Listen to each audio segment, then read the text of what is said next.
विचारसागर विचारसागर ग्रंथामध्ये तरंग दुसरा आणि दुसऱ्या तरंगामध्ये परिच्छेद क्रमांक 19 स्वप्न सहावा 19वा ना. हा, तरंग 6वा आणि परिच्छेद क्रमांक 19.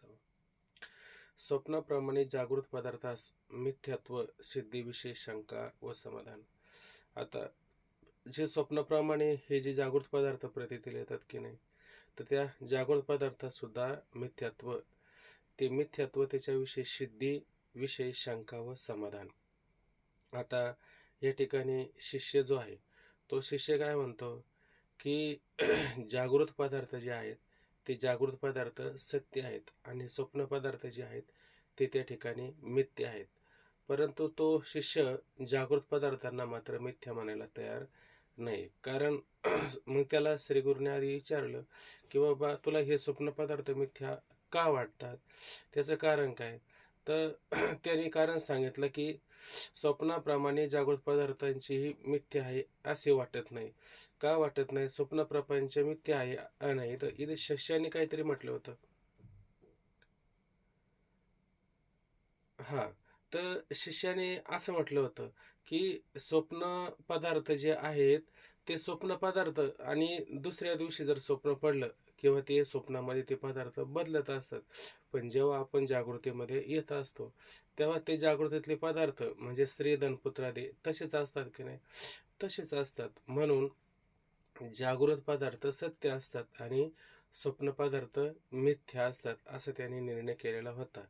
स्वप्नातील स्त्री पुत्राधिक स्वप्नामध्ये सुखदुःखाला हेतू आहे, जागृतीत त्याचा काही उपयोग होत नाही. आता हे सगळे स्वप्नामध्ये असणारे स्त्रीधन पुत्राधिक हे जोपर्यंत स्वप्न असतात त्या स्वप्नातील सुखदुःखाला हेतू कारण काय सांगितलं, त्या पदार्थाच्या ठिकाणी असणारी आसक्ती आणि ती सुखदुःखाला हेतू आहे. जागृतीत त्याचा काही एक उपयोग होत नाही. जागृतीमध्ये त्या स्त्रीधन पुत्राधिकाचा काहीतरी उपयोग होतो का? जसं त्या राजाला आणि त्याच्याजवळ एवढं सगळं असताना सुद्धा त्याचा काय उपयोग झाला का? किंवा स्वप्नात असणाऱ्या श्रीगुरूने उपदेश करायला सुरुवात केली, त्या श्रीगुरूला का होईना त्यांनी जागृतीमध्ये आणलं का? आणलं नाही. किंवा त्या वैद्याला सुद्धा त्यांनी एक मलमपट्टी करण्याकरता एक पैसा नव्हता म्हणून त्याला हाकलून दिलं. तेव्हा तो आता खरा जागृतीतला राजा म्हणून समोर आला, तेव्हा त्या राजाने त्या वैद्याला काही दंड वगैरे केला का? काही दंड वगैरे केलेला नाही. का? कारण ते स्वप्नातच प्रतीत होतात, जागृतीमध्ये प्रतीत होत नाही. तसे स्वप्नातले स्त्री धनपुत्राधिक स्वप्नामध्येच त्या ठिकाणी प्रतीतीला येतात. जागृतीमध्ये त्याचा काय उपयोग होतो का? काही उपयोग होत नाही. स्वप्नीचे धन हाती न पदरी, स्वप्नातलं धन हाताला येतं का?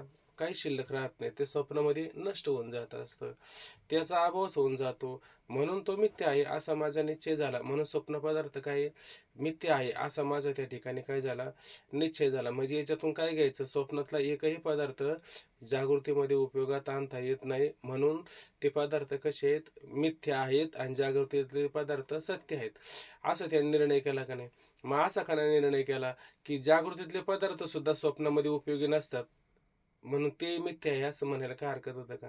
पण हा निर्णय मात्र करत नाही. कारण त्याची जी बुद्धी असते ती एकदम तर्कयुक्त असते. म्हणजे काही मंडळी आपण पाहतो ना, हेकेखोर असतात. आपलंच हे का, आपलंच खरं करण्याची त्यांना काय असते, सवय असते. म्हणजे अशा लोकांना तोंड देणं म्हणजे तारेवरली कसरत असते. आता झालेलाच मुद्दा आहे, पण संगती लावण्याकरता परत वाचतो. श्री गुरु, अरे याच तुझ्या युक्तीने जागृत प्रपंच मिथ्या नाही का ठरणार? म्हणजे याच तुझ्या युक्तीने जागृत प्रपंच सुद्धा कसा आहे, मिथ्या ठरू शकतो. का नाही ठरणार?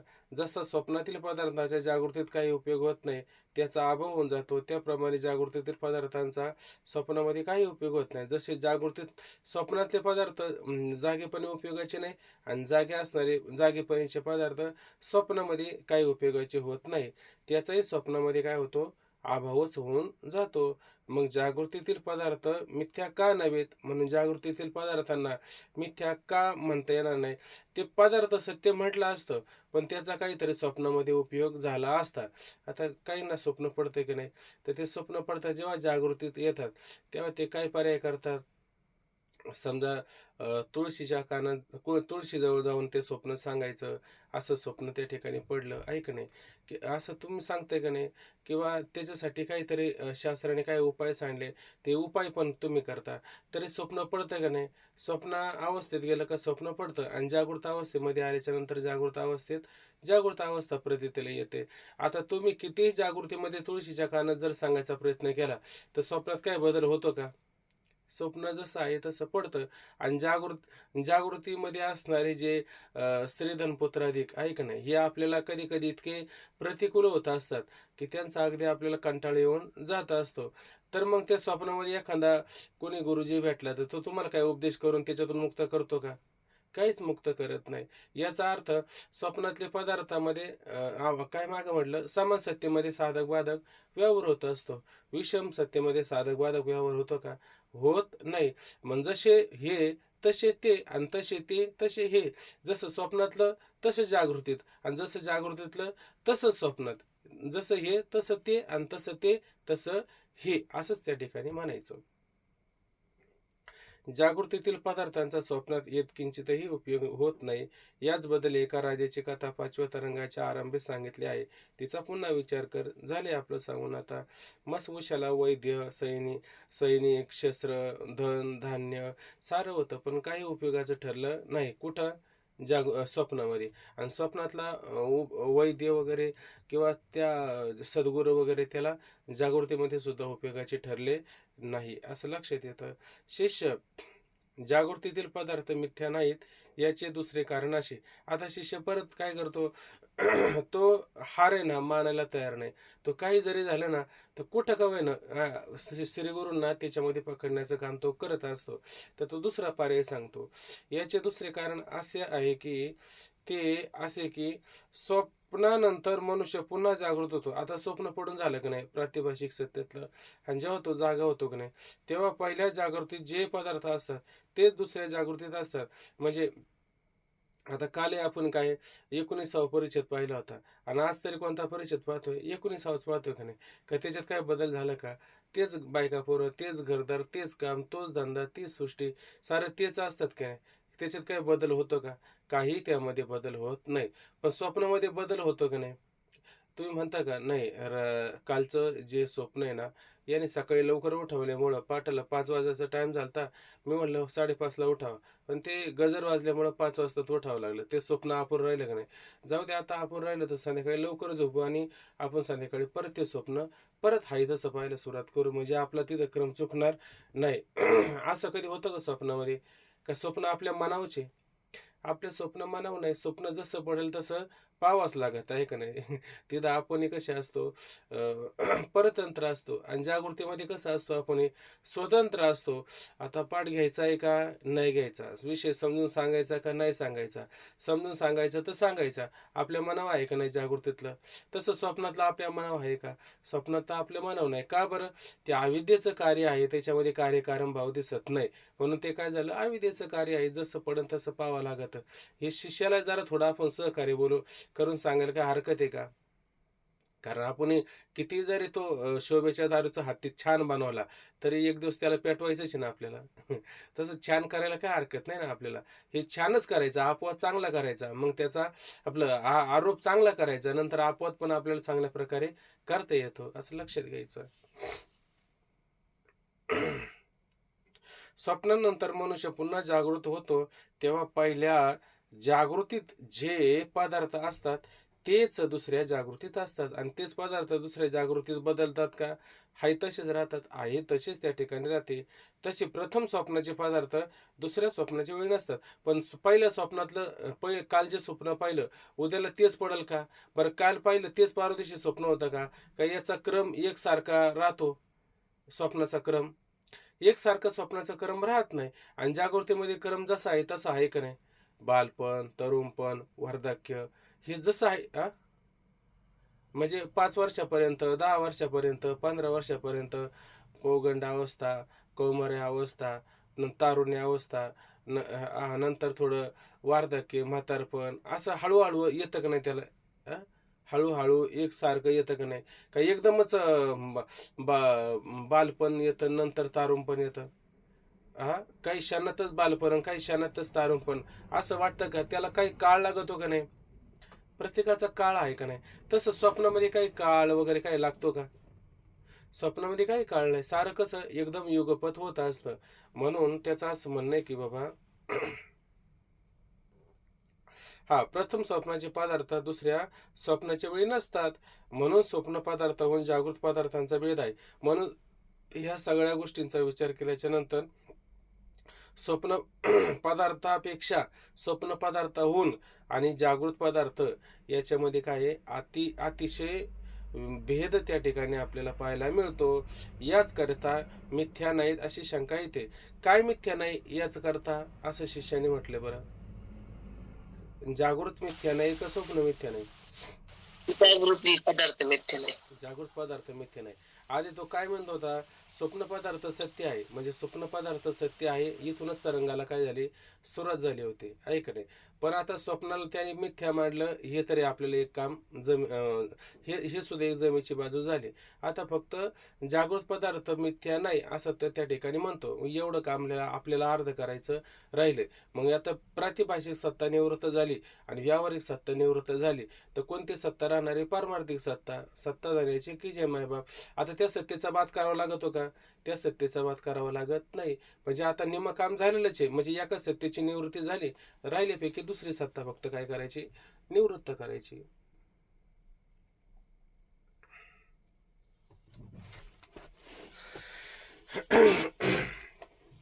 श्री गुरु अशी शंका सिद्धांत ज्ञानी पडत मूर्खांना येते. आता अशी शंका कोणाला येते? ज्याला वेदांत शास्त्राचा सिद्धांत नाही. असे सिद्धांतातले कोण? अज्ञानी. आहे का नाही? अशा सिद्धांत अज्ञानी पडत मूर्खांना येते. अरे जागृत संसार प्रवाह अनादी आहे. त्यामध्ये आता हे झालंच आपलं काय नाही का? तरी पहा आता जागृत प्रवाह अनादी आहे. आता हे जागृतीतले प्रवाह कसे आहेत? माया अनादी, ब्रह्म अनादी, त्यांचा संबंध अनादी, ईश्वर अनादी, जीव अनादी आणि त्यांच्यामध्ये असणारा भेद अनादी. या 6 गोष्टी कशा सांगितलेल्या आहे आपल्याला? अनादी त्या ठिकाणी सांगितलेल्या आहेत. काही गोष्टी अनादी अनंत असतात, काही गोष्टी अनादी शांत असतात आणि काही गोष्टी साधी शांत अशा स्वरूपाच्या त्या ठिकाणी आपल्याला प्रतीतीला येत असतात. नाही का नाही? आता स्वप्न पदार्थामध्ये सगळे पदार्थ एकदमच त्या ठिकाणी प्रतीतीला येतात की नाही आणि एकदमच नष्ट होतात की नाही? तसे जागृतीतले पदार्थ एकदम उत्पन्न होऊन एकदम नष्ट होतात का? एकदम उत्पन्न होत नाही, एकदम नष्ट सुद्धा होत नाही. आताच उदाहरण दिलंय का नाही? पहिल्यांदा त्याचा मुलाचा जन्म होतो, नंतर ते महिन्याचं, 2 महिन्याचं, वर्षाचं, 5 वर्षाचं, 6 वर्षाचं, 3 वर्षाचं झाल्याच्या नंतर आता नवीन सिस्टीम शाळेला सुरुवात झालेली असते. हळूहळू मोठं होतं, लग्न होतं, मुलं होतात, मोठाले होतात, त्यांची लग्न होतात, मग हा नातू होतो, नाही का? नंतर पंतू होतो, नंतर आणखीन काहीतरी होतं, नाही तर एखाद्या दिवशी मरून तरी जात असतो. असा नियम आहे का नाही? असंच त्याच्यामध्ये काय असतो? नियम असतो. पण आपण म्हणतो बघा, किती काळ यांना गेला, किती वर्ष हे जगले, 100 वर्षे जगले, 125 वर्षे जगले, असं आपल्याला वाटतंय की नाही? असं आपल्याला वाटतं. हे हे सगळं आपल्याला एकदम स्थिर का वाटतं बरं? इतका काळ गेला, इतका काळ गेला.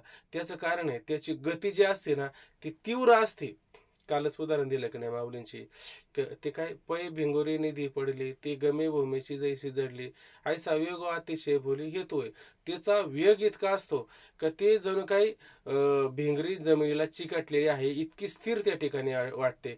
किंवा ती कोलती आपण पाहिली की नाही? ती कोलती आपण गरगर गरगर किंवा अगरबत्ती असते ती फिरवतो, ते चक्राकार दिसते आपल्याला. तेवढी ती असते का? तेवढी नसते. ती अतिशय सूक्ष्म स्वरूपाची असते. किंवा ते रथाचं ओवी नाही मला आठवत आता. ते रथाचं जे चाक आहे ना, ते अगदी अतिशय रथ वेगाने चालल्यामुळं ते चाकच जसं काय जमिनीमध्ये शिरलं असं आपल्याला त्या ठिकाणी वाटतं. आता ते पूर्वीचं माऊलीनं उदाहरण दिलं ना, कारण पूर्वी डांबरी रस्ते नव्हते ना आणि टायर वगैरे नव्हते. त्याच्यामुळे ते पूर्वीचं चाक कसं जमिनीत शिरल्यासारखं वाटतं. पण ते जमिनीत जर शिरलं तर रथ एवढा वेगाने कसं काय पळेल? तसं ते जमिनीत शिरल्यासारखं आपल्याला वाटतं. किंवा कावळ्याचं उदाहरण देऊन सांगितलं.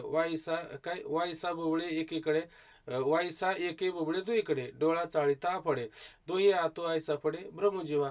तर तो असाधारणपणे ते डोळ्यामध्ये बुबळं जेव्हा फिरवतं की नाही, तेव्हा आपल्याला कसं वाटतं? त्या कावळ्याला आहे का नाही, आणि दोन्हीकडे दृष्टी आहे, दोन्हीकडून दिसत आहे. पण कावळ्याला दोन्ही बाजूने दिसत आहे का?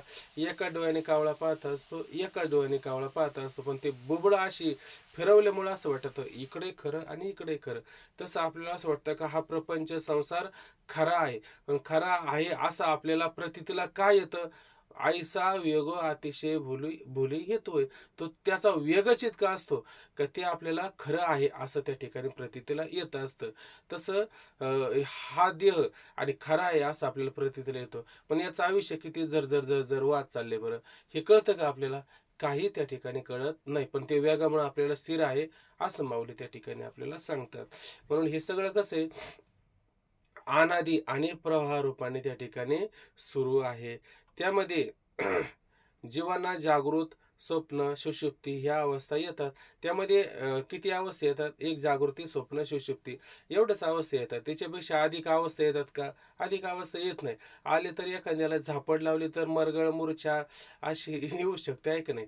किंवा जेवण वगैरे काही केलं नाही तरी पण त्याला मूर्छा वगैरे येऊ शकते, आहे का नाही? आणि एखाद्याने चांगलं पातंजली योग किंवा माऊलींचा 6वा अध्याय जर बारकाईने पाहिला, तर तो समाधी कसा करायचा, कुंडलिनी जागृत कशी करायची, तर तो योग्यांप्रमाणे काही काळामध्ये समाधीमध्ये जाऊ शकतो आणि ती समाधी अवस्था त्याला येऊ शकते. म्हणजे या 2 अवस्था काही रेग्युलर आपल्याला येत नाही. आल्या तर किती येतात? जागृत, स्वप्न आणि सुषुप्ती. या 3 अवस्था आपल्याला रेग्युलर असतात. मूर्छा आणि समाधी ही अवस्था आपल्याला कधी-मधी त्या ठिकाणी असते. झाली तर आपल्याला मूर्छाच येत असते. आपल्याला समाधी मात्र कधी लागत नाही आणि लागणं सुद्धा फार भाग्याची गोष्ट असते. असू द्या, त्या अवस्थेचे. त्यामध्ये जीवांना जागृत, स्वप्न, सुषुप्ती अशा ह्या अवस्था येतात. जागृत अवस्थेत स्वप्न, सुषुप्ती या लीन होतात. जेव्हा जागृत अवस्था असते, तेव्हा स्वप्न आणि सुषुप्ती काय असतात? त्या ठिकाणी आपल्या स्वरूपाच्या ठिकाणी लीन होतात. स्वप्न काळामध्ये जागृत आणि सुषुप्ती लीन होतात. जेव्हा त्याला स्वप्न पडतं, तेव्हा जागृती आणि सुषुप्ती असते का? ती पण त्या काय होते? आपल्या कारणामध्ये लीन होऊन जातात. तसेच सुषुप्ती कालात स्वप्न व जागृती लीन होतात आणि सुषुप्ती अवस्था जेव्हा होते तेव्हा स्वप्न आणि जागृती काय करतात? लीन त्या ठिकाणी होत असतात. किंवा त्या गुणांचं पण आपण पाहिलं की नाही, जेव्हा सत्वगुण उत्पन्न होतं तेव्हा रजगुण आणि तमगुण दाबला जातो. जेव्हा रजगुण उत्पन्न होतं तेव्हा सत्वगुण आणि तमगुण दाबला जातो. जेव्हा तमगुण उत्पन्न होतं तेव्हा रजगुण आणि सत्वगुण दाबला जातो. तसं या ठिकाणी एक अवस्था उत्पन्न झाली का 2 अवस्था दाबल्या जातात. असा असा गुणत्रयाप्रमाणे आपण विचार केला तरी लक्षात येतं. वस्तुस्थिती असता, नाही का, अशी वस्तुस्थिती असता ही खरी काय आहे? वस्तुस्थिती त्या ठिकाणी आहे. असता सुषुप्ती कालात किंवा स्वप्न कालात अथवा जागृत अवस्थेत स्त्री पुत्राधिक नष्ट होत नाही, आहे का नाही? आता तिन्ही अवस्था असो, सुषुप्ती अवस्था असो, जागृत अवस्था असो, स्वप्न अवस्था असो, त्यामध्ये स्त्री, धन, पुत्राधिक, ऐहिक दुर्मिळ भोग, सत्ता जे काय आहे, ते आता त्या ठिकाणी नष्ट होत नाही. ते जसेच्या तसे असतात, आहे का नाही? ते पदार्थ कसे असतात? जसेच्या तसे असतात. फक्त त्याचे ज्ञान मात्र नष्ट होते. स्वप्नामध्ये जर गेले तर जागृत पदार्थाचं ज्ञान काय झालं? नष्ट झालं. आणि जागृतीमध्ये आले तर स्वप्न पदार्थांचं काय होतं? ज्ञान नष्ट होतं. आणि सुषुप्तीमध्ये गेल्याच्या नंतर ज्ञानाचा सुद्धा काही संबंध राहत नाही. म्हणून हे सगळे पदार्थ काय होतात? नष्ट होऊन जातात. कशामुळं? ज्ञानाचा अभाव झाल्यामुळं पदार्थ नष्ट होतात, आहे का नाही? असं त्या ठिकाणी वाटतं. स्त्रीधन नष्ट होत नाही.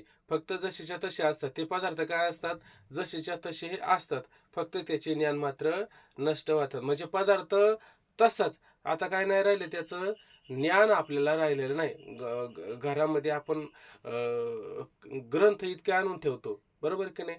भरपूर असे कपाटभर ग्रंथ आणून ठेवत असतो. परंतु कधी-कधी आपल्याला तो ग्रंथ सापडत नाही. का सापडत नाही? त्याचं ज्ञान होत नाही ना, नक्की ठेवला कुठं तो ग्रंथ, तो ठेवलाय कुठं त्याचं ज्ञान होत नाही. म्हणजे तो ग्रंथ त्या कपाटात नाही का? ग्रंथ कपाटामध्ये आहेच आहे, आहे का नाही? जेव्हा मग आपल्याला ज्ञान होतं, अरे हे वर ज्ञानेश्वरी, त्याच्यावर गाथा, त्याच्यावर अमुक, त्याच्या खाली आम्ही विचारसागर ठेवलेला होता, आहे का नाही? असं जेव्हा ज्ञान होतं तेव्हा तो पदार्थ असतो की नाही तिथं? तेव्हा तो पदार्थ तिथंच असतो. आणि ज्ञान नव्हतं तेव्हा तो ग्रंथ कुठं पळून गेला होता का? का तिथंच होता ग्रंथ. ग्रंथ तिथंच असतो आहे की नाही. तसं जागृत अवस्थेमध्ये आले तर स्वप्नातले पदार्थ कुठे गेले? स्वप्नातच होते असं त्याचं म्हणणं आहे की नाही. आणि स्वप्नामध्ये गेलो तेव्हा जागृतीतले श्रीधन पुत्रादी कुठं होते? तिथंच होते. काय नव्हतं? त्याचं फक्त आम्हाला ज्ञान नव्हतं आहे का नाही. असा श्रीगुरु काय करतात? असा संशय कोणाला येतात? जे सिद्धांत अज्ञानी पडत मूर्ख असतात, यांना अशा पद्धतीचा काय होतो? यांना अशा पद्धतीचं काय असतं? ज्ञान असतं किंवा त्यांचा तो विवेक त्या ठिकाणी असतो. परत वाचतो. श्री पुत्राधिक धन पुत्रादी नष्ट होत नाही, ते जसेच्या तसे असतात. फक्त त्याचे मात्र मात्र फक्त त्याचे ज्ञान मात्र नष्ट होते.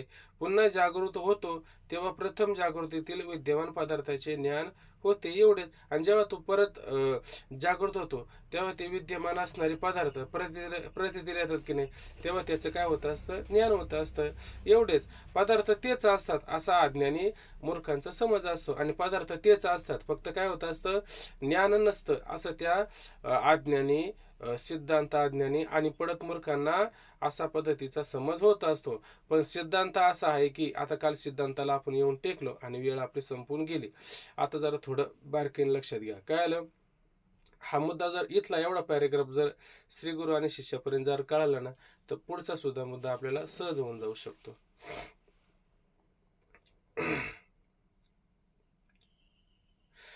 पण सिद्धांत असा आहे की शुक्ती रजताप्रमाणे ज्या काळी जो पदार्थ प्रतीत होतो तो अधिष्ठान चैतन्याचा विवर्त आणि चैतन्य आश्रित अविद्येचा परिणाम आहे का नाही. अविद्येचा परिणाम म्हणण्यापेक्षा अविद्येच्या गुणांचा परिणाम असतो. आता बघा काय म्हणतात त्याने, का शुक्ती रजताप्रमाणे, इथं शुक्ती आणि रजत याचा जर विचार केला तर शुक्तीवरती जे रजत प्रतीतीला आलं ते रजत, तिथं काही कोणी एखादा सोनार आला आणि त्याने सोनाराने शुक्तीवर त्या ठिकाणी चांदी ठेवून गेला, असं कधी आहे का? नाही ना. मग शुक्तीच्या ठिकाणी रजत प्रतीतीला आलं, ते सत्य म्हणून प्रतीतीला आलं का कल्पित म्हणून प्रतीतीला आलं?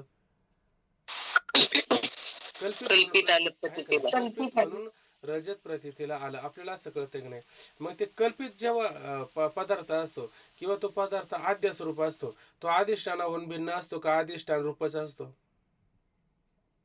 अधिष्ठान रूपच असतो. तो पदार्थ तो पदार्थ कसा असतो? अधिष्ठान रूपच त्या ठिकाणी असतो. पण मायेचा परिणाम होतो की नाही, मायेच्या परिणामामुळं अधिष्ठान पदार्थाच्या ठिकाणी आद्यस्थ पदार्थाची काय होत असते? प्रतीती येत असते. म्हणून अधिष्ठान कोण आहे? ब्रह्म. आणि आद्यस्थ काय आहे? जगत. मग हे जगत त्या परमात्म्याहून भिन्न आहे का? परमात्म रूपच असतं. परमात्म रूपच असतं, त्याच्याहून ते मात्र भिन्न होत नसतं. म्हणून शुक्तीच्या ठिकाणी रजत ऐक नाही प्रतीतीला आलं तर हा चैतन्याचा काय झाला? विवर्त झाला. चैतन्याचा काय झाला? विवर्त झाला, असं आपल्या लक्षात येऊन जातं. शुक्ती रजताप्रमाणे. आता हा शुक्तीच्या ठिकाणी रजत कधी प्रतीतीला येतो? तर त्याचा आपण मायेचा परिणाम सांगत असताना ते सामान्य रूपाने अधिष्ठानाचं सामान्य रूपाने ज्ञान आणि विशेष रूपाने काय असतं? अज्ञान. असं जेव्हा होतं की नाही तेव्हाच शुक्तीच्या ठिकाणी रजत, स्थानूच्या ठिकाणी पुरुष ऐक नाही, स्थानूच्या ठिकाणी पुरुष, अजून दोरीच्या ठिकाणी सर्प, मरुभूमीत मृगजळ, असं आपल्याला उदाहरणं देता येतात त्या ठिकाणी. म्हणून काय म्हणतात की शुक्ती रजताप्रमाणे ज्या काळी जो पदार्थ प्रतीत होतो तो अधिष्ठान चैतन्याचाच विवर्त आणि चैतन्य आश्रित अविद्येचा परिणाम असतो. आणि परिणाम कुठं असतो? चैतन्य अविद्या जी सांगितली ती कुठं सांगितली? स्वतंत्र सांगितली का चैतन्याच्या आश्रित सांगितले? आपण चौथ्या तरंगामध्ये याचा बारकाईने विचार करून आला की अंतःकरण अधिष्ठान चैतन्य आश्रित असणाऱ्या अविद्येच्या तमगुणाचा परिणाम, रजोगुणाचा परिणाम आणि सत्वगुणाचा परिणाम. सत्वगुणाचा परिणाम कशासाठी? ज्ञान होण्याकरता. रजगुणाचा परिणाम कशासाठी? तो पदार्थाची हालचाल होण्याकरता. आणि तमगुणाचा परिणाम कशासाठी? तर तो पदार्थ उत्पन्न होण्याकरता. म्हणजे पदार्थ उत्पन्न कुठं होत असतो? अविद्येच्या तमगुणाच्या परिणामाने.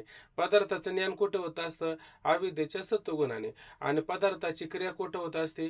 तर अविद्येच्या रजगुणापासून उत्पन्न होत असते. म्हणजे हे सगळे पदार्थ अविद्या कार्य झालं का नाही?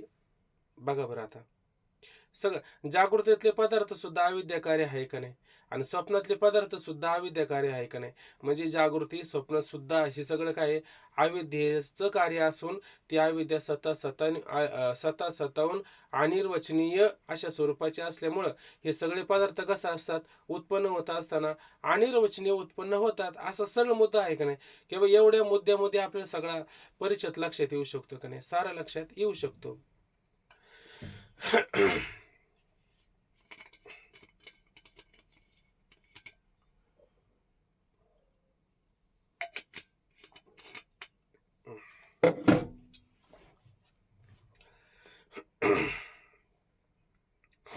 चैतन्य आश्रित अविद्येचा परिणाम असतो.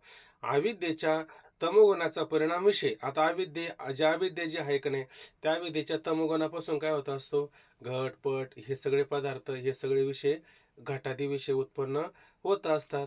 म्हणून अविद्येच्या तमोगुणाचा परिणाम. तुम्ही म्हणाल घटपट हा परिणाम, पण याला परिणाम म्हणता येईल का आपल्याला? घटपट परिणाम होईल का? म्हणता येणार नाही. कारण काय, तर तमोगुणाचा परिणाम आहे ना, आहे का नाही. घटपट हे काय, तमोगुणाचा परिणाम आहे हे विषय वगैरे. आणि जेव्हा सत्वगुणापासून अंतःकरणाची वृत्ती होते, तेव्हा तिथं परिणाम होतो का? वृत्तीत होतो का नाही परिणाम? माईक चालू केला तर मला आवाज येईल. नाही का? बरं चला ठीक आहे, तुमच्या लक्षात नाही आलं तर मी परत सांगतो. वृत्ती म्हणजेच परिणाम होतो ना अंतःकरणाचा. मग वृत्तीत अंतःकरण के परिणाम को वृत्ती काही आहे. अंतःकरणाच्या परिणामाला वृत्ती असं म्हणतात. आणि तमोगुणापासून उत्पन्न झालेले घटादी विषय, याच्यात काही परिणाम होतो का? हे अविद्येचंच कार्य आहे. आहे का नाही. अविद्येचंच कार्य आहे. तर ते अविद्येचं कार्य असेल तर तमोगुणापासून उत्पन्न झालेल्या पदार्थात परिणाम होत नाही. पण अंतःकरण वृत्तीमध्ये परिणाम होतो का नाही? अंतःकरण वृत्तीमध्ये परिणाम होत असतो, असं लक्षात घ्यायचं. पाहता अविद्येच्या तमोगुणांशाचा परिणाम विषय आहे आणि सत्वगुणांशाचा परिणाम ज्ञान आहे. आणि सत्वगुणांशात काय होत असतं, ज्ञान उत्पन्न होत असतं. ज्ञान वृत्तीमुळे होतं. आणि ज्ञान जे असतं की नाही, ते कशामुळे होत असतं, आपल्याला वृत्तीमुळे त्या ठिकाणी ज्ञान होत असतं. अंतःकरणाचे परिणाम पाहत असताना मन, बुद्धी, चित्त आणि अहंकार हा काय अंतःकरणाचा झालेला परिणाम. आणि त्या परिणामामध्ये आपल्याला काय होत असतं, ज्ञान त्या ठिकाणी होत असतं. त्या वृत्तीरूप परिणामामध्ये चैतन्याचा आभास असतो. आणि त्या वृत्तीरूप परिणामामध्ये आता वृत्तीच्या ठिकाणी परिणाम होतो का नाही, घटादी विषयाच्या ठिकाणी परिणाम होतो का? घटादी विषयाच्या ठिकाणी परिणाम होत नाही. मग तिथं घट बाहेर आहे का नाही? बाह्य पदार्थाची रीत पाहत असताना घट बाहेर आहेच आहे त्या ठिकाणी. घट काय कुठं हालचाल करून जाऊन येतो का, फिरून येतो का? नाही. पण अंतःकरणाची वृत्ती मात्र तिथं जाते का नाही? अंतःकरणाची वृत्ती तिथपर्यंत गेली म्हणजे अंतःकरण वृत्तीत परिणाम झाला का नाही? वृत्तीत परिणाम झाला. आणि घटादी विषयामध्ये परिणाम झाला का? घटादी विषयामध्ये परिणाम झाला नाही. का? ते जड असतात, आहे का नाही. आणि वृत्ती मात्र कशी होते, चंचल त्या ठिकाणी होत असते, असं आपण पाहिलं. आता तीच एकटी चंचल होते का प्राणामुळे चंचल होत असते? तिला पण प्राणाची आवश्यकता लागते, त्याच्यातही आभास त्या ठिकाणी असतो. आणि मग ती वृत्ती काय करते, दोन प्रकारचे आवरण असतात, दोन्ही प्रकारच्या आवरणाची निवृत्ती झाली, ऐक नाही. एक अंधकाराचं आवरण असतं आणि एक अज्ञानाचं आवरण असतं. दोन्ही आवरणाची निवृत्ती झाली का मग त्या वृत्तीत काय होत असतं, चैतन्याचा आभास किंवा त्या ठिकाणी तिला ज्ञान होत असतं, आहे का नाही. ज्ञान होत असतं तर ते केवळ चैतन्याचंच होत असतं, लक्षात घ्या. त्या वृत्तीरूप परिणामामध्ये चैतन्याचा आभास होतो. आभास शब्दाचा अर्थ काय घ्यायचं, आभास, त्याचं दर्शन, त्याचं ज्ञान, असं त्या ठिकाणी घ्यायचं असतं. आणि घटादी विषयारूप परिणामामध्ये आभास होत नाही. आणि घटपट याच्यामध्ये आपण ते दोन वाद पाहिले होते ओंकार महाराज, आठवतात का? एक आभासवाद आणि एक औषधवाद, आहे का नाही. तर त्याने आभासवादामध्ये किती गोष्टी सांगितल्या आणि औषधवादामध्ये किती गोष्टी सांगितल्या होत्या, आहे का? आठवतं का काही? हा, एकाला फक्त वृत्ती अवच्छिन्न करते आणि वृत्ती आणि चैतन्य दोन गोष्टी घेतल्या. आणि एकाने काय सांगितलं, नुसतं वृत्ती आणि चैतन्य असं न घेता, म्हणजे ती वृत्ती सर्वव्यापक चैतन्याला संकुचित करते, म्हणून दोनच विषय घेऊ नका. कारण घट सुद्धा चैतन्याला काय करतो, अवच्छिन्न घट सुद्धा त्या चैतन्याला काय करतो, अवच्छिन्न करत असतो. मग त्याला कोणी जीव असं म्हणतो का? नाही. मग त्यापेक्षा तुम्ही ना काय म्हटलं होतं आता मी वाद? अवच्छेदक आहे का नाही? अवच्छेद. हा वाद आणि आभासवाद. मग औषधवाद घेण्यापेक्षा तुम्ही काय करा, आभासवादाचा स्वीकार त्या ठिकाणी करा. असं त्या ठिकाणी आपल्याला पाहून झालेलं आहे. आता स्पष्टपणे काही आठवत नाही. कोणाला आठवत असेल तर सांगा आ- तिकडं. आभासवादात वृत्ती साभास असते हा आणि औषधवादात नुसती वृत्ती असते. वृत्ती असते आणि चैतन्याला संकुचित केलेली असते, पण वृत्ती असते. तसं घटाला सुद्धा संकुचित जर केलं तर घटाला कोणी जीव म्हणेल का? पाठाने सुद्धा त्याला संकुचित केलं तर त्याला जीव कोणी म्हणेल का? म्हणणार नाही ना. तसं या ठिकाणी वृत्ती घेत असताना 3 प्रकाराने विचार त्या ठिकाणी घ्यायची. चला असू द्या. आता तो मुद्दाच मला आता व्यवस्थित आठवत नाही, तर सांगणार कसं मी? इथं लक्षात घ्या, आता जाऊ दे तो. त्या वृत्तिरूप परिणामामध्ये चैतन्याचा आभास होतो आणि घटादी विषय परिणामामध्ये आभास होत नाही. आणि घटादी विषय सुद्धा अविद्येचाच तमगुणाचा परिणाम आहे का नाही? तिथं आभास प्रतीत होतो का? तिथं आभास प्रतीत होत नाही. आपण नेहमी 2 उदाहरणं पाहत असतो. आता हे थोडं जरा जड जात असेल ना, जरा थोडं धैर्य धाडस ठेवून जर बारकाईने जर ऐकलं तर तो मुद्दा आपल्याला सरळ होऊ शकतो. तर असं लक्षात घ्या की आपल्याला समजा प्रतिबिंब पाहायचं असेल, तर प्रतिबिंब पाहत असताना आपण भिंतीच्या पुढे गेलो आणि आरशाच्या पुढे गेलो, तर आपल्याला स्वाभाविकपणे कळतं का भिंतीमध्ये कितीही निरखून पाहण्याचा प्रयत्न केला तर त्यामध्ये आपल्याला आपलं प्रतिबिंब प्रतीत होणार नाही. तर झालं तर कुठं होईल? आरशामध्ये होईल. आता आरसा जर पाहिला तर पृथ्वीच्याच परमाणूचा अंश आहे आणि भिंत सुद्धा पाहिली तर भिंत सुद्धा पृथ्वीच्या परमाणूचाच अंश आहे. फक्त फरक आहे, एक आहे मलिन एक आहे मलिन अंश आणि एक आहे शुद्ध अंश. भिंत जी आहे ती पृथ्वीच्या मलिन अंशापासून झाली का नाही, आणि आरसा जो आहे त्या पृथ्वीच्या शुद्ध अंशापासून निर्माण झालाय का नाही. तसं सत्वगुण म्हणा, रजगुण म्हणा, तमगुण म्हणा, हे सगळे अविद्येचंच कार्य आहे का नाही. अविद्येचं जरी कार्य असेल तर त्या अविद्येच्या सत्वगुणापासून काय झालेली, अंतःकरण निर्माण झालेले आहे. म्हणून त्याला आपण सत्व म्हणू शकतो, तेव्हा त्याला आपण शुद्ध असंही त्या ठिकाणी म्हणू शकतो. बरोबर आहे की नाही? पण तमगुणाच्या ठिकाणी तसं होतं का? तमगुणाच्या ठिकाणी मात्र तसं होत नाही.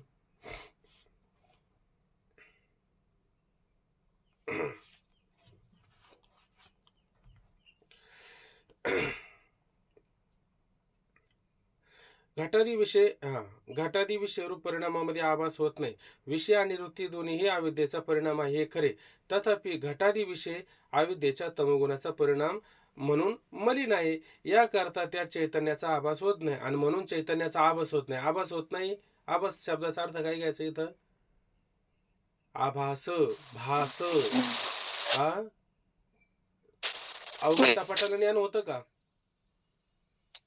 ज्ञान कशाला होतं? वृत्तीलाच त्या ठिकाणी ज्ञान होतं. हे लक्षात घेतलं की वृत्तीच्या समकालामध्ये आहे का नाही, दृष्टी सृष्टीवाद सांगायचा का नाही आपल्याला.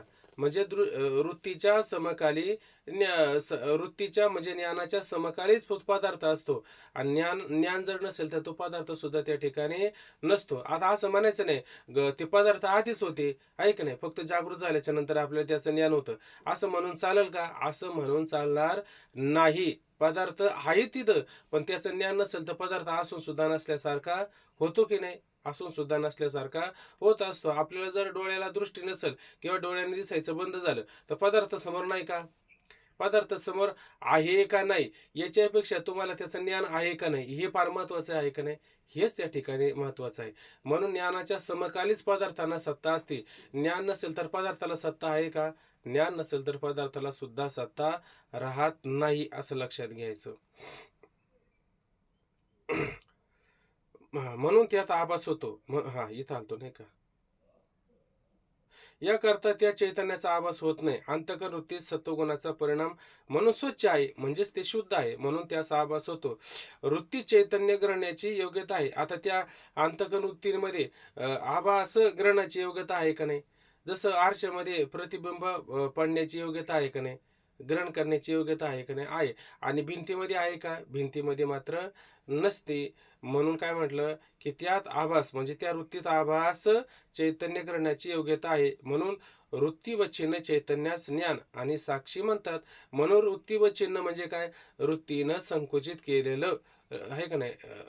संकुचित केलेलं जे चैतन्य आहे, त्या चैतन्यास ज्ञान आणि साक्षी, त्याला साक्षी म्हणा, त्याला आत्मा म्हणा, त्याला कुटस्थ म्हणा, त्याला प्रत्येकात्मा म्हणा, त्याला तोमपद लक्ष्य म्हणा, त्याला प्रामातु चैतन्य म्हणा, तुम्हाला जे म्हणता येईल ते म्हणा, आहे का नाही? असं म्हणतात. विषयावच्छिन्न चैतन्य ज्ञान नाही व साक्षी नाही. आता विषयावच्छिन्न चैतन्य वृत्तीनं जर त्याला अवच्छिन्न संकुचित जर केलं नाही, तर त्याचं ज्ञान होईल का? ज्ञानही होणार नाही. त्याला साक्षी आत्मा कुठंच असं म्हणता येईल का? असंही म्हणता येणार नाही. मग ज्ञान कोण करणारे? वृत्तीच ज्ञान करणारी आहे. स्वप्नातली वृत्ती ज्ञान उत्पन्न करते आणि जागृतीतली वृत्ती ज्ञानच उत्पन्न करत असते, आहे का नाही? ज्ञानाच्या काळामध्ये ते पदार्थ असतात, ज्ञान नसेल तर ते पदार्थ राहत नाही. अशा रीतीने जागृतीचे पदार्थ आणि त्याचे ज्ञान हे दोन्हीही बरोबर उत्पन्न होतात. आता दोन्हीही बरोबर उत्पन्न होतात, युगपत उत्पन्न होतात किंवा ते समकालीच उत्पन्न होत असतात. आणि बरोबरच नष्ट होतात. आणि नष्ट जर झाले तर कसं? ज्ञानाचा अभाव झाला तर पदार्थाचा सुद्धा काय होतो? अभावच त्या ठिकाणी होऊन जातो. हा वेदाचा गूढ सिद्धांत आहे. म्हणून प्रथम जागृतीचे पदार्थ दुसऱ्या जागृतीत राहतात हे बोलणे सर्वथा युक्त आहे. म्हणून पहिल्या जागृतीतले पदार्थ दुसऱ्या जागृतीमध्ये राहतात हे बोलणे सर्वथा काय? अयुक्तच आहे, आहे का नाही? असं लक्षात येतं का नाही? आता ते रात्री थोडं पाठामध्ये बोललो होतो की जसं मनुष्य वेडा झाला, आहे का नाही? म्हणजे जोपर्यंत आपल्या सगळ्या तारा म्हणा, वायरी म्हणा, जोपर्यंत ते इंदोरीकर महाराज म्हणतात त्याप्रमाणे जोपर्यंत सगळे शाबूत असतात, तोपर्यंत प्रपंच, संसार, घरदार, त्याची आसक्ती, अनुकूल, प्रतिकूल हे सगळं आपल्याला वाटतं की नाही? वाटतं.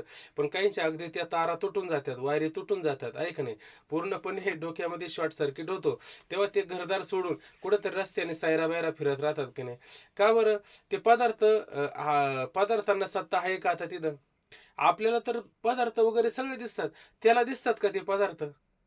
बरं जाऊ दे, ते नाही कळलं तर समाधी जेव्हा अवस्था येत असते तेव्हा समाधीमध्ये हे सगळे पदार्थ नसतात का? पण तिथं वृत्ती बाह्य पदार्थांना ग्रहण करण्याकरता असते का? आपल्या दृष्टीने पदार्थ दिसतात पण त्याला पदार्थ दिसतात का? आपल्या दृष्टीने आपल्याला जग दिसतं पण त्यांना जगत दिसतं का? ते म्हणतात जग नव्हे जनार्दन. तुम्हाला जगत दिसतं, आम्हाला जनार्दन दिसतो. याचा अर्थ काय? त्यांची वृत्ती कशी झालेली आहे? जशी वृत्ती झालेली आहे का नाही? तसंच त्याला पदार्थ प्रती त्याला येत असतात. म्हणून त्याने काय म्हटलं होतं की पदार्थ जसे आहे तसेच असतात, फक्त त्याचं ज्ञान नष्ट होतं. असं म्हणून चालतं का दोन्ही समकालामध्येच उत्पन्न होतात आणि समकालामध्येच नष्ट होतात? काय काय सिद्धांत घेतला पाहिजे? समकालात नसतो. हाच वेदांताचा गूढ रहस्यमय असा सिद्धांत आहे का नाही? असा सिद्धांत आहे. आणि ह्या पडत मूर्खांना मात्र असा सिद्धांत कळत नाही. आता शिष्य त्यावरती शंका करतो. शिष्य पण काही शांत राहायला तयार नाही. तो काय म्हणतो? महाराज, स्वप्नाहून जागृत पुरुषांना पूर्वीच्या जागृतीत जे पदार्थ होते ते स्त्री, धन, पुत्रादी पदार्थ आहेत अशी प्रतिभिज्ञा होते. म्हणून जागृत पदार्थांची समकाली उत्पत्ती किंवा नाश म्हणणे संभवत नाही. आता तो असं म्हणतो की स्वप्नाहून जागृत पुरुषांना, स्वप्नाच्या आधी, स्वप्नाच्या नंतर जेव्हा पुरुष जागा होतो की नाही, तेव्हा तो जागा झाल्याच्या नंतर म्हणतो की नाही, अहो ही कालचीच बायको आहे ना, आज माझी बायको आहे का नाही? आणि ही कालचीच मुलं आज माझी मुलं आहे. आणि ही पलीकडची जमीन आहे ना, ही माझीच जमीन आहे. फक्त कोणीतरी फाळ नांगर वगैरे लावल्यामुळे जरा थोडी जमीन तिकडे गेली, आहे का नाही? तर का त्याच्यात बदल होतो काही? ती आहे का नाही? तो आता मी नंबर आणून तिथं लावून देईल, आहे का नाही? तुझं तिकडं सरक म्हणजे ती जमीन थोडी तरी बदलून देतो का? थोडी सुद्धा जमीन बदलून देत नाही, का नाही? घरदार इकडं तिकडं सगळं तेच असतात की नाही? उलट त्या घराला कोणी खेळा ठोकला, दादा सांगतात त्याच्या छातीला कोणीतरी खेळा ठोकला, इतकी त्याच्याविषयी आसक्ती. ते डोक्यातून तरी जातं का त्याच्या? अहो तुम्ही म्हणता की नाही, जित्याची खोड मेल्याशिवाय जात नाही. मेल्यानंतर तरी जाते का?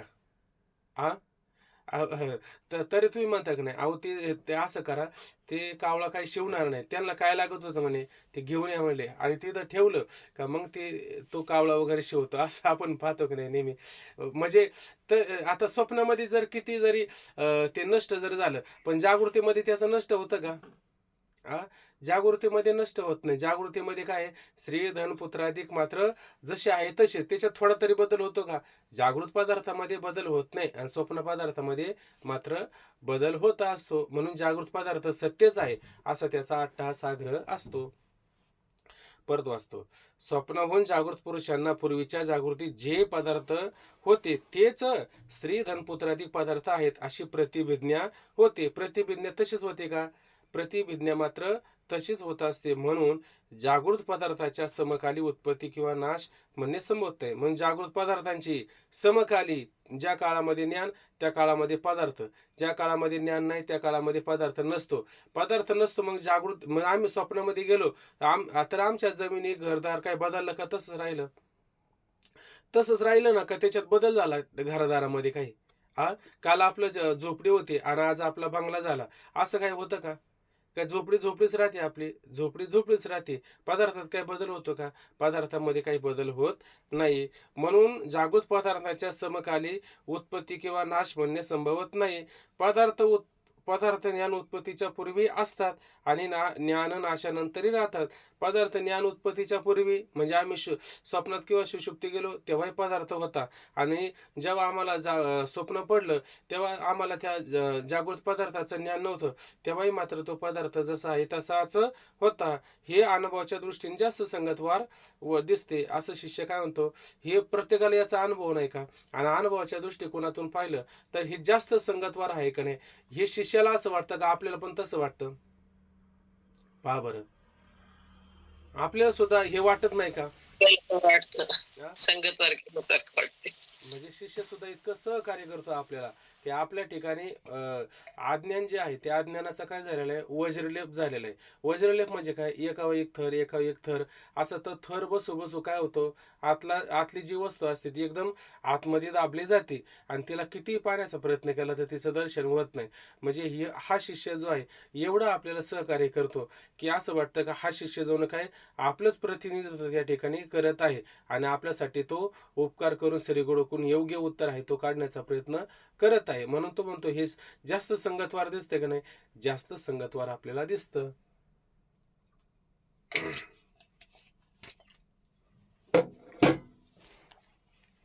आता श्रीगुरु आहे त्याचं समाधान करतात.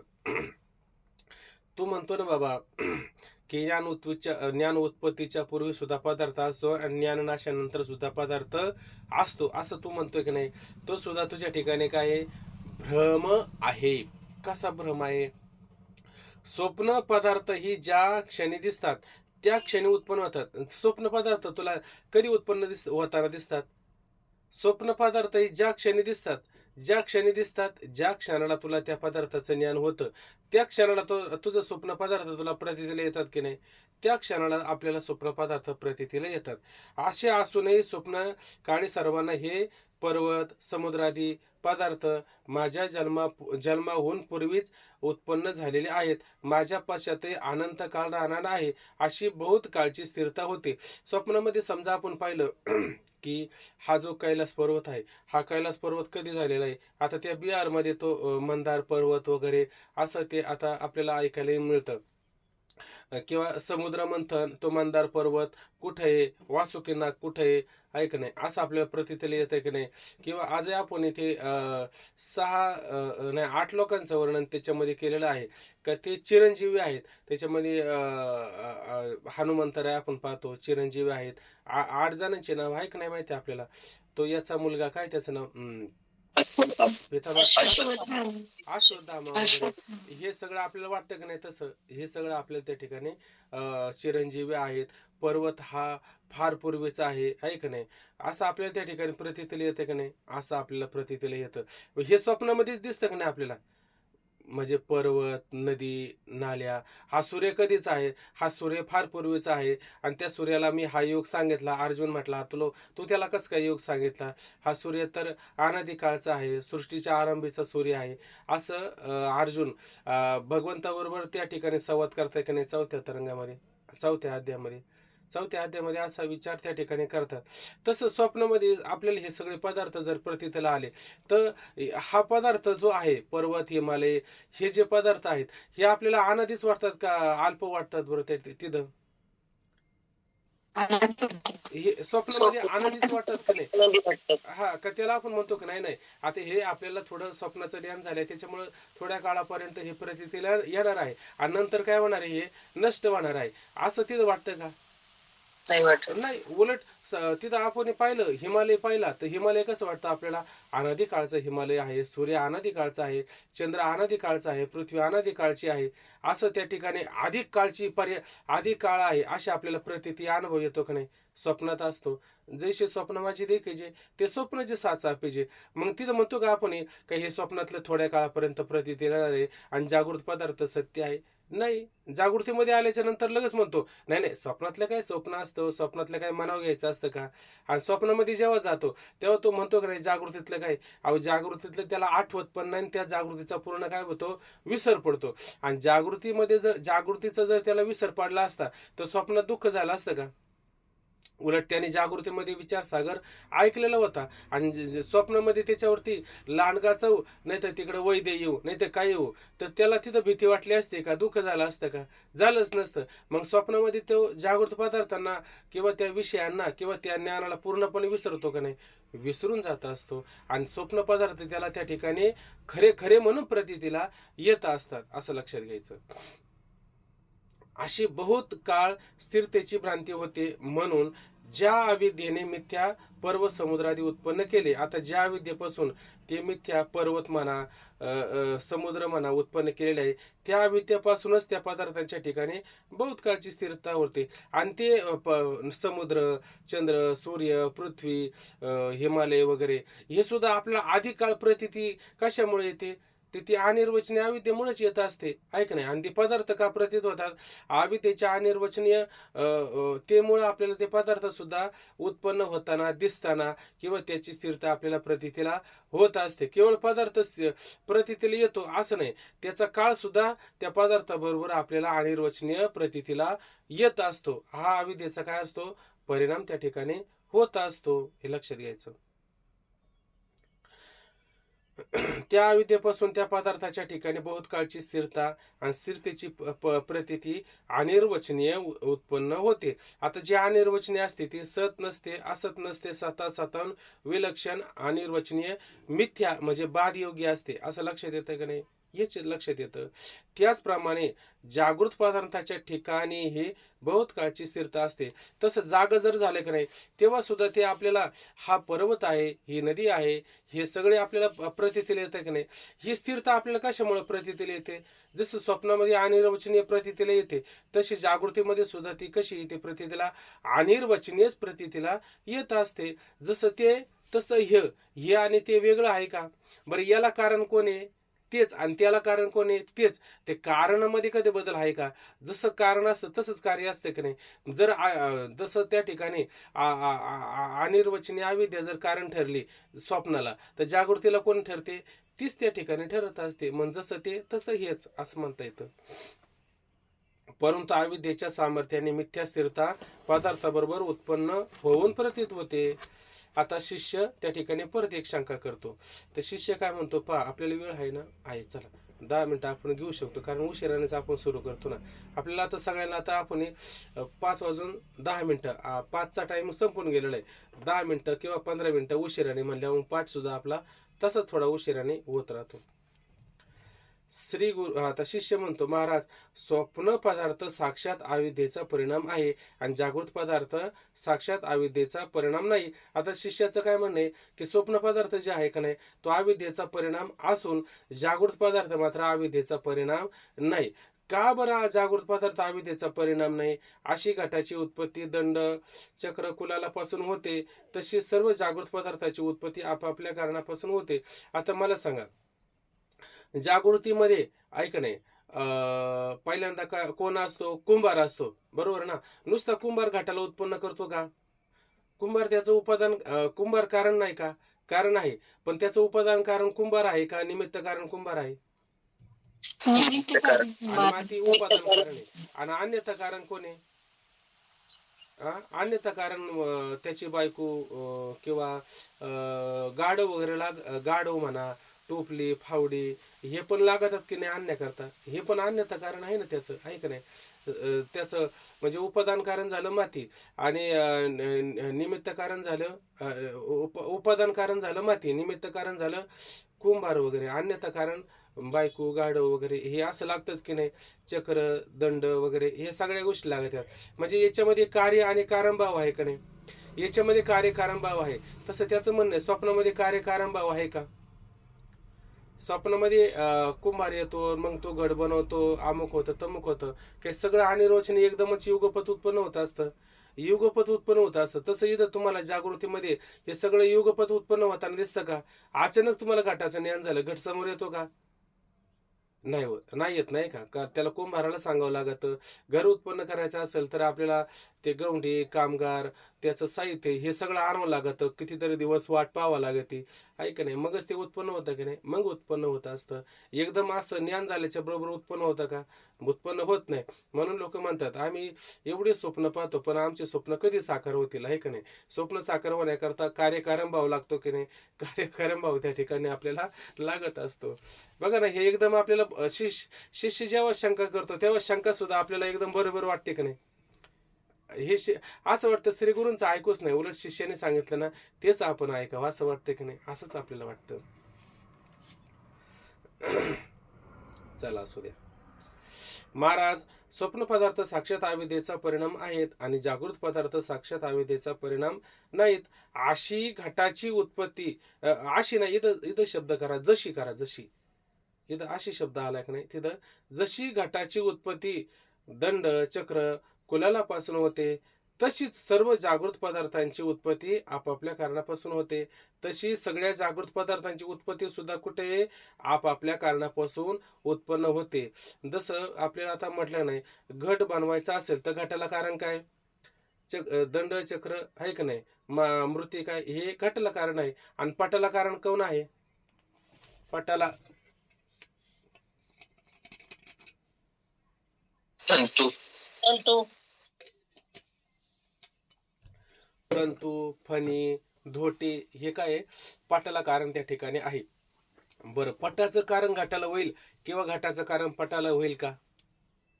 घाटाचं कारण पटाला होत नाही आणि पटाचं कारण घाटाला होत नाही. म्हणजे ते आपापल्या कारणापासूनच पदार्थ उत्पन्न होतात की नाही? मग त्याच्यामध्ये आपल्याला कार्यकारण भाव प्रतीतीला येतो की नाही? तसं स्वप्नामध्ये सांगा बरं, कोणता कार्यकारण भाव प्रतीतीला येतो? स्वप्नामध्ये आपल्याला कोणताही कार्यकारण भाव प्रतीतीला येत नाही. तशी सर्व जागृत पदार्थाची उत्पत्ती आपापल्या कारणापासून होते. जागृत पदार्थ जर साक्षात अविद्येचा परिणाम असते, ऐक नाही, आता हा जागृत पदार्थ जर साक्षात अविद्येचा परिणाम असते तर प्रथम आकाश, नंतर वायू, अशा क्रमाने पंचभूताची व पंचकृत भूतापासून सर्व ब्रह्मांडाची उत्पत्ती श्रुतीमध्ये सांगितली नसते. आता हे श्रुतीमध्ये सांगितले का नाही?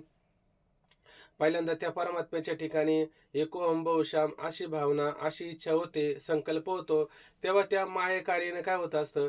मायेपासून पहिल्यांदा आकाश उत्पन्न होतं, आकाशापासून वायू, वायूपासून अग्नी, अग्नीपासून पाणी, पाणीपासून पृथ्वी, ऐक नाही, ही झाली स्थूलभूत. आणि त्या स्थूलभूतापासून स्थूल शरीर उत्पन्न होतात. आणि त्या जेव्हा ते एकमेकामध्ये मिसळले जात नाही तेव्हा ते कशा असतात? अपंचीकृत असतात, आहे का नाही? आणि त्या अपंचीकृत पंचमहाभूतापासून सूक्ष्म शरीर वगैरे होत असतात आणि त्या दोन्हींचा संघात एकत्र येऊन अशा पद्धतीनं आपण हालतो, चालतो, खातो, पितो, जन्म, मरण, अशी परंपरा आपल्याला पाहायला मिळत. असं कुठं सांगितलेलं आहे? श्रुतीमध्ये सांगितलेलं आहे का नाही? हे श्रुतीमध्ये सांगितलेलं आहे. याला कितीतरी काळ जातो का नाही? तसं स्वप्नामध्ये हे सगळं उत्पन्न होत असताना काही काळ लागतो का? काही काळ लागत नाही. ते सगळं कसं युगपत अशा पद्धतीनं उत्पन्न होत असतं.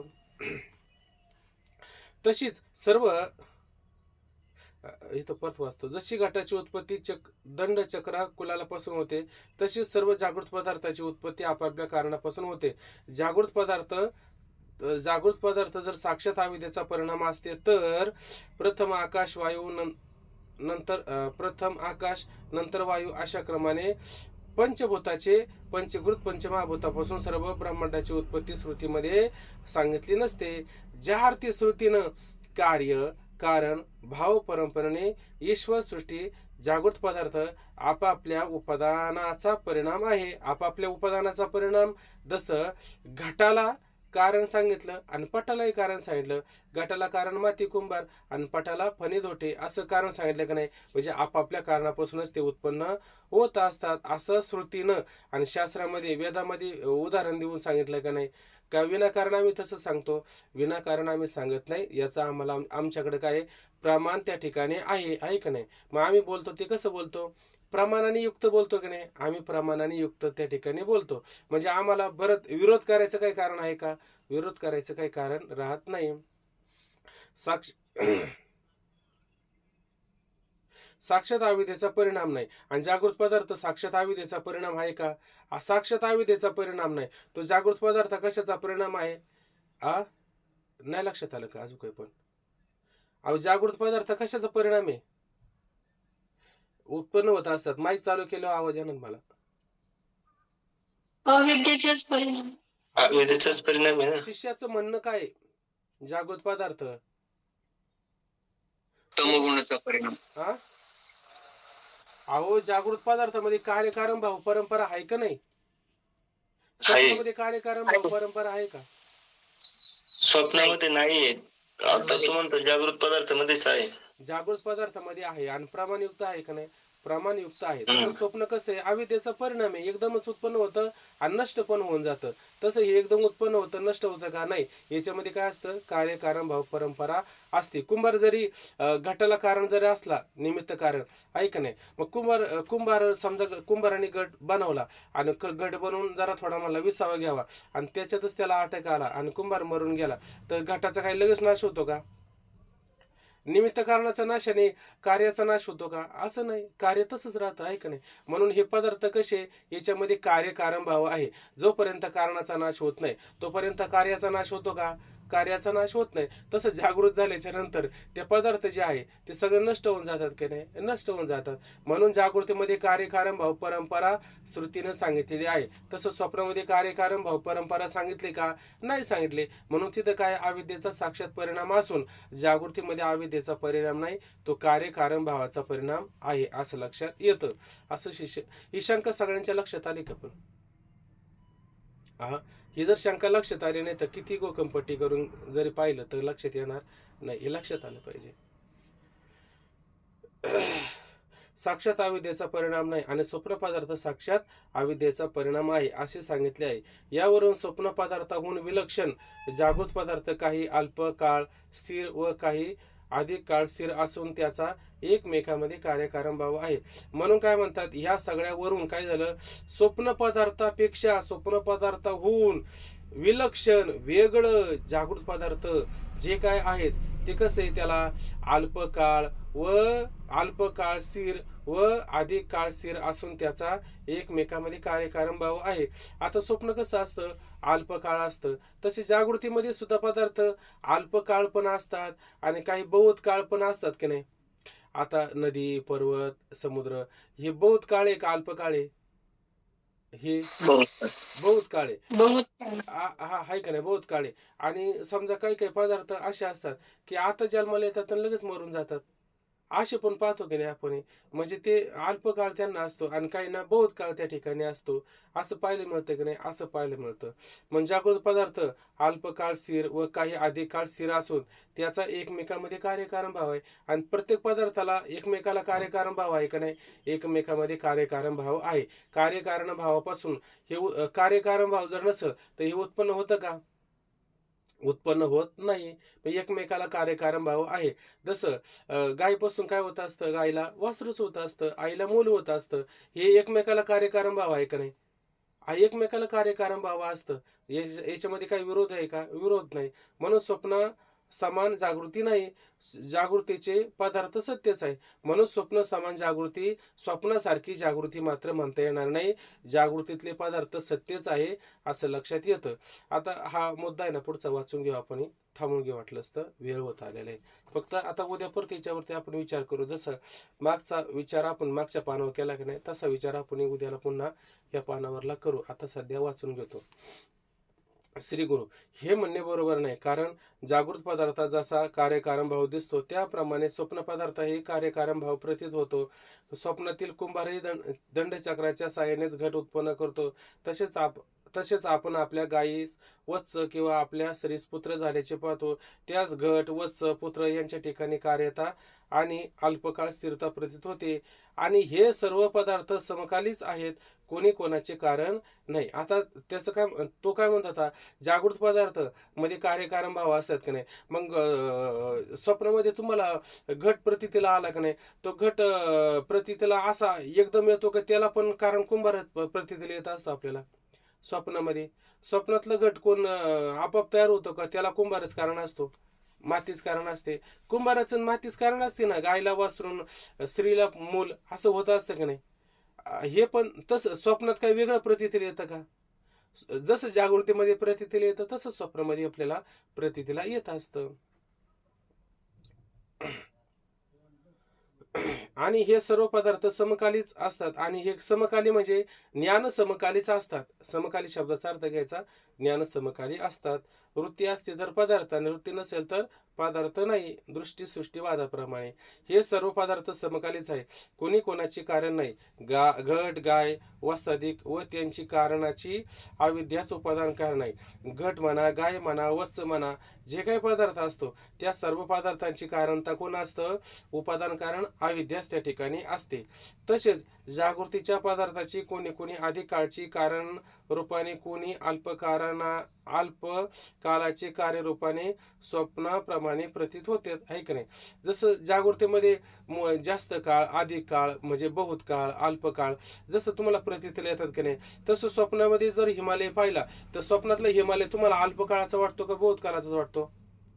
स्वप्नातला हिमालय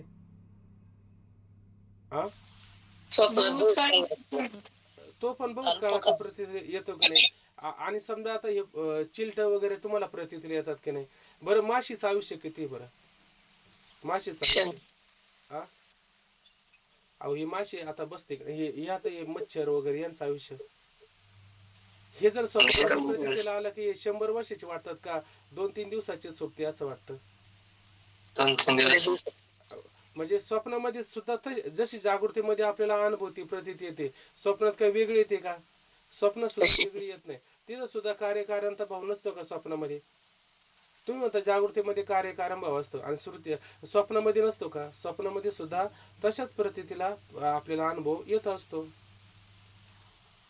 तशाच प्रतीतीचा आपल्याला अनुभव येत असतो. कोणी अल्पकाळाचे कार्यरूपाने स्वप्नाप्रमाणे प्रतीत होतात. वास्तविक कोणी कोणाचे परस्पर कार्यकारण भाव नाही, कार्यकारण नाहीत, आहे का नाही. कोणी कोणाचे कार्य आणि कारण नाही. जागृतीतले सर्व पदार्थ स्वप्नात अविद्येचे कार्य आहेत, आहे का नाही. जागृतीतले सर्व पदार्थ साक्षात काय, अविद्येचे कार्य आहे, असा निश्चय तुकोबरा एका अभंगामध्ये सांगतात. काय अभंग माहिती का. मीच मज व्यालो, पोटा आपुलिया आलो, आजी पुरले नवस, गिरी निरसुनी आस.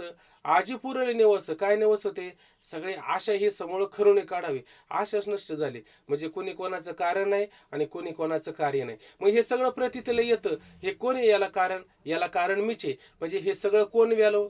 काय काकड्यामध्ये अभंग आहे बघा, प्रसवाला विश्व तोची सर्व होय जाणता. तो सगळा विश्व प्रसवला का नाही. तसं हे जागृत स्वप्न आपणच नाही प्रसवलं का. किंवा मग म्हणा ना, मीची मजवी आलो, पोटा आपुली आलो. मी कोणाच्या पोटाला जन्माला येतो का, मीच माझ्या पोटाला जन्माला येतो. करा बरं निर्णय, मीच माझ्या पोटाला जन्म आलो, ऐक नाही. आपणचे स्वप्ने परिवार एकाएकी, ऐक नाही. हे स्वप्नातला परिवार आपण होतो का दुसरं कोणी होत असतं. आपणच होतो. म्हणजे मीच मजवे आलो पोटा आपुले आलो हाजी पुरले नवस. हे नवस कधी पूर्ण होतील? आपल्याला जेव्हा कळतं की नाही आपल्याला कोणी आई नसतं, आपल्याला कोणी वडील नसतं, आपल्याला कोणीच नाही, आपल्याला जगामध्ये कोणी आहे का? किंवा जग तरी आपल्याला आहे का? अहो जगही नाही, आपल्याला कोणीच नाही, आपणच आपल्याला त्या ठिकाणी आहोत. मग हे जन्म मरण जे प्रतीतला येतं की नाही हे आविद्येच्या परिणामामुळे आपल्याला प्रतीतला येत असतात. म्हणून आपल्याच ठिकाणी हे सगळं प्रतीतला येतं, आपल्याच ठिकाणी सगळं नष्ट होऊन जात असतं. याच्यामध्ये काही कोण कार्य नाही आणि कोणी कारण नाही. अविद्येमुळे आपल्याला हे सगळं प्रतीतला येत असतं. आता बाकीचा विषय आपण उद्याला पाहू. वेळ आपल्याला पुष्कळ झाला. ओम पूर्णमदः पूर्णमिदं पूर्णात् पूर्णमुदच्यते पूर्णस्य पूर्णमादाय पूर्णमेवावशिष्यते. हरि ओम शांती शांती.